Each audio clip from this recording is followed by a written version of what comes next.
Hey, welcome back to another episode of Cheapskate Garage. Man, this thing's looking slammed. It's looking good. I can't wait to race it. The local track here got rained out, but I'm going to take this time to go through and try to do some tuning when I know nothing about it. So bear through this and you'll see what I'm doing and what I'm doing wrong. And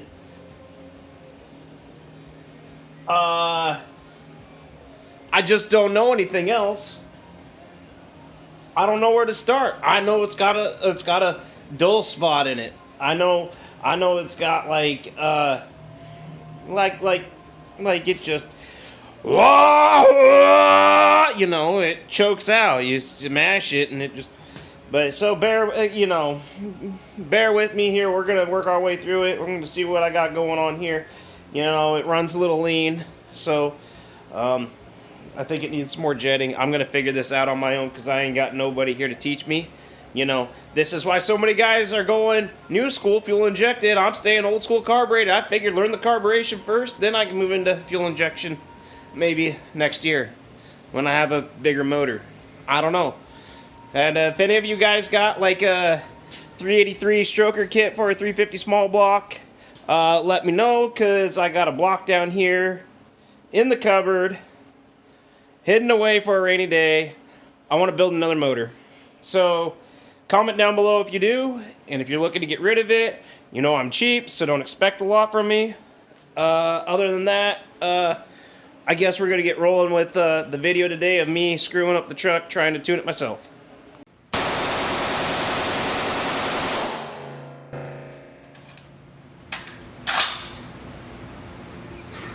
Welcome to Cheapskate Garage.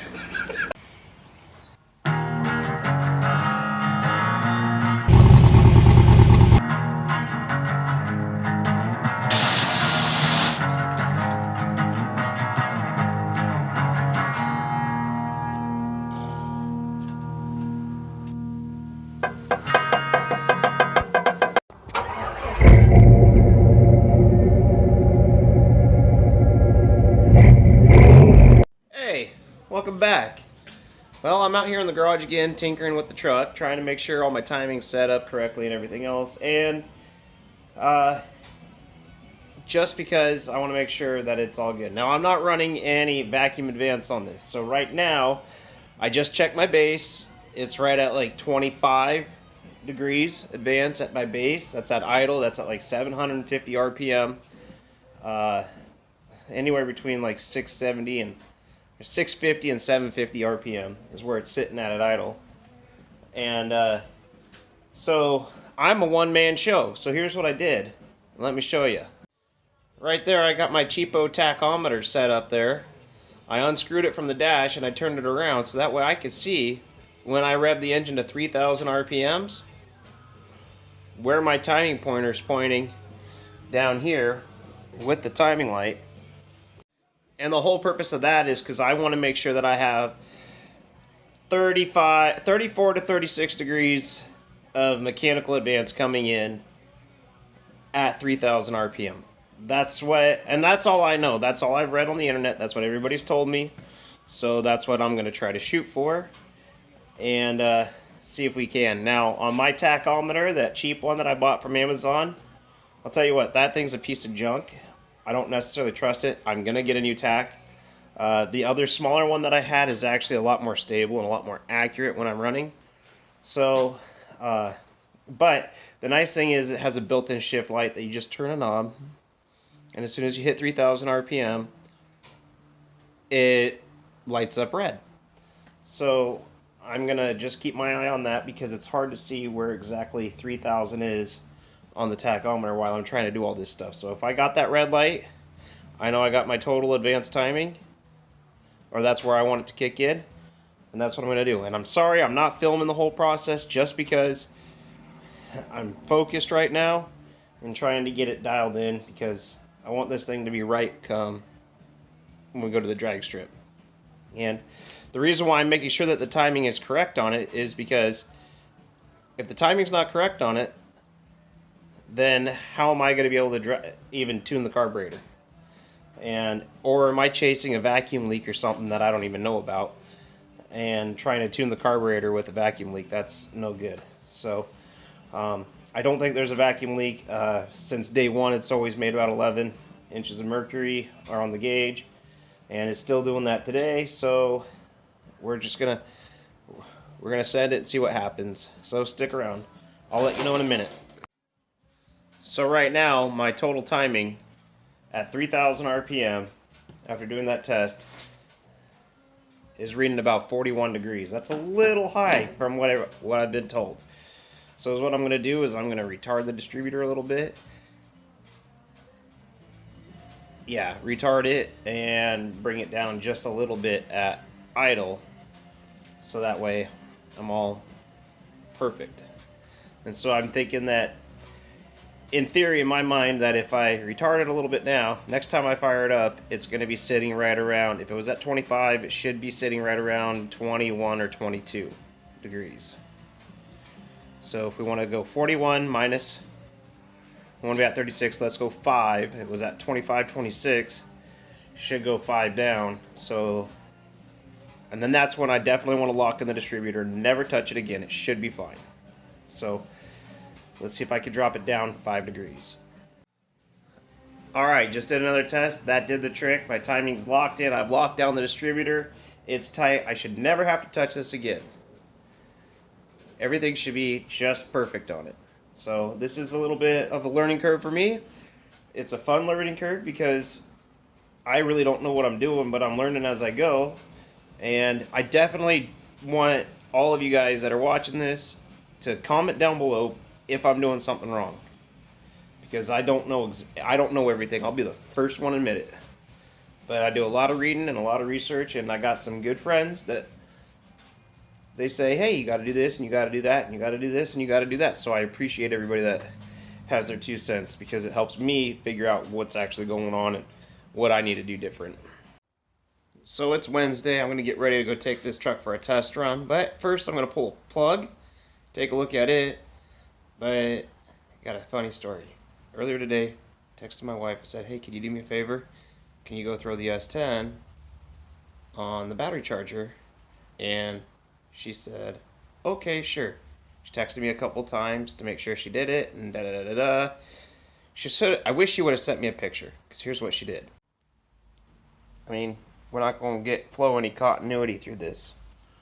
Bless her heart. Alright, so here we got number 1 on the right, and cylinder number 3 on the left. Cylinder number 3 looks a little bit better than number 1, but to me, this is definitely telling me that it's a little on the rich side. So after closely reviewing the air fuel gauge, you can see when I stomp on it, it instantly goes a little bit lean, and then it comes back down and it sits around 12, 12 and a half, maybe 13. So that being said, once the engine recovers from its stumble, it's running rich. And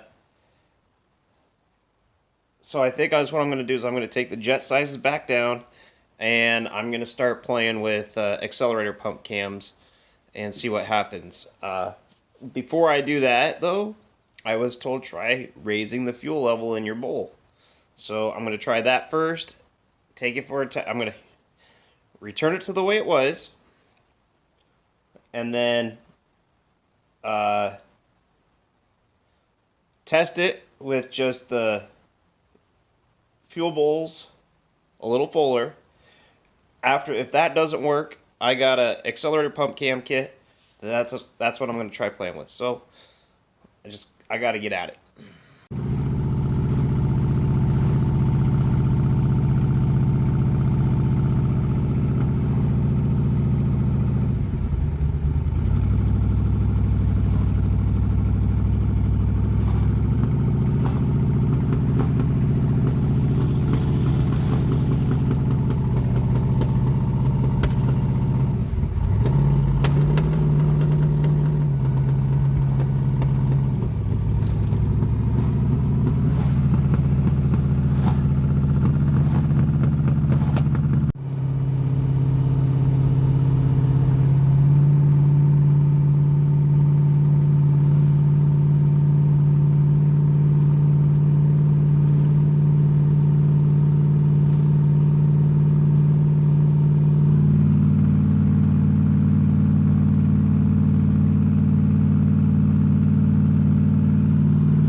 So here I am editing this video, and as you just saw, when the engine wasn't quite warmed up, it was popping and banging out the exhaust.